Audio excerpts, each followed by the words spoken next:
Hey, welcome back to Life on the Wrist. Hope you're doing well. Today, I thought we would talk about the Baselworld 2019 releases from Patek Philippe. We've done a few videos on Baselworld 2019 already, but this is just a continuation of the videos that we have done so far. But before we get into that, make sure you hit that like button, subscribe to our channel. It really does help us out. Also, a friendly reminder that we are doing a watch giveaway. We are giving away a Hodinkee Swatch System 51 limited edition. The drawing will be at the beginning of next month.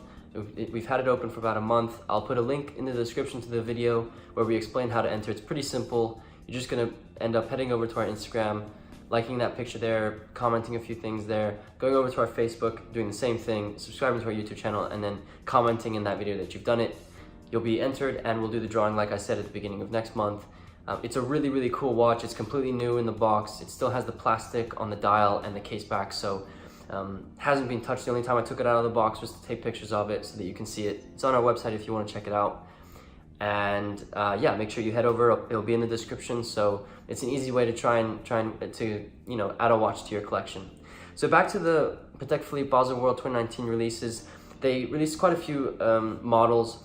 I think I'll mention some of the coolest ones that I think I really liked. The first one was the Calatrava weekly calendar. It's the reference 5212A.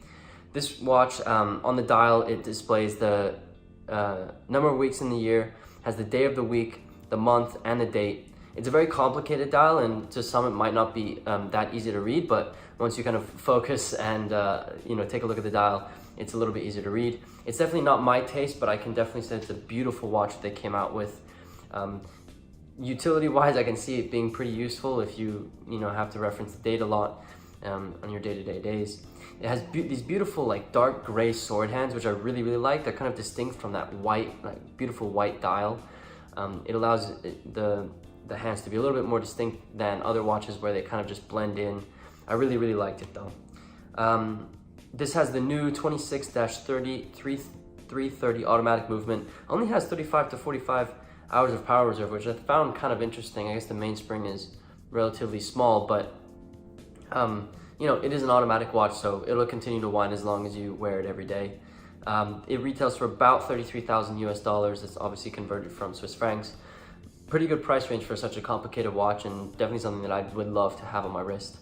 The next is a 5095R. It's an annual calendar chronograph, and this time they did it in rose gold. So they have other 5095Rs in different case metals, but this time they did it in rose gold.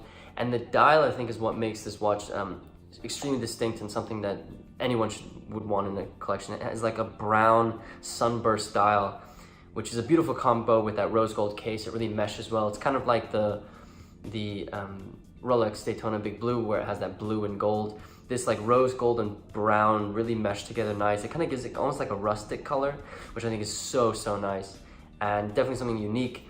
It retails for about $65,000 US.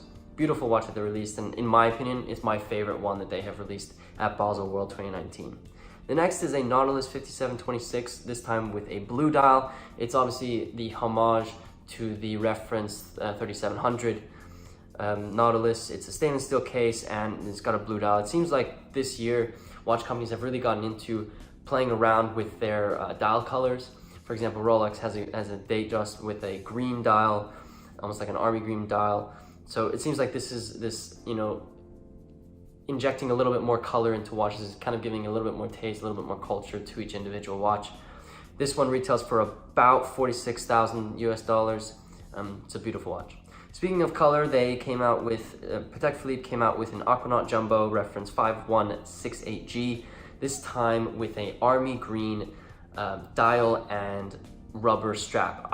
Again, colors seem to be very, very popular nowadays with watch companies. I think they're trying to add a little bit more flavor into their lines instead of being, the mundane white dial stainless steel case.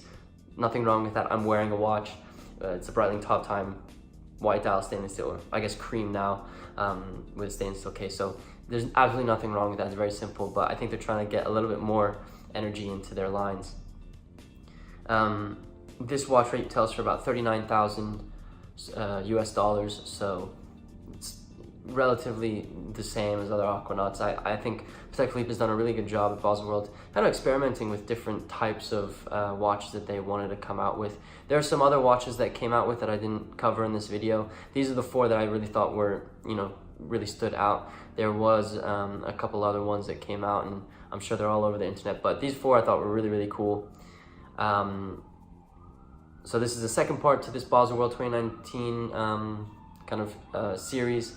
Obviously, we'll do other watch brands as we get the time and we see fit. We don't want to be reporting things that are kind of, you know, mundane. But if you made it this far, if you haven't already, make sure you smash that like button for us. It really does help out. And don't forget about the watch giveaway. And I hope you guys have a nice rest of your day.